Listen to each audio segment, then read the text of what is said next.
утре ранней осени, когда листья едва начинают золотиться, герои забираются на облезлый скрипучий обоз, запряженный парой старых, но добрых лошадей. Дорога тянется вдоль тихого леса, где только ветер шепчется с кронами сосен. Под колесами поскрипывает мягкий влажный мох, а в воздухе ощущается свежий земли, напитанный недавними дождями.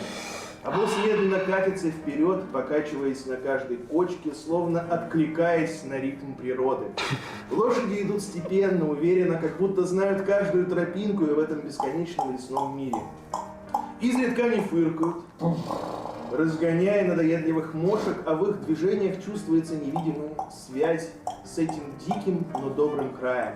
По краям дороги виднеются редкие деревенские огороды, откуда доносится запах зрелых яблок и позднего картофеля. Старенькие избы, будто укрывшиеся в тени вековых деревьев, кажутся частью этого первозданной природы, такой родной и одновременно величественной в своей простоте. В Беларусь едем, да? Иногда лес раздвигается, открывая взору небольшие поляны, усыпанные мелкими, как звезды, цветами.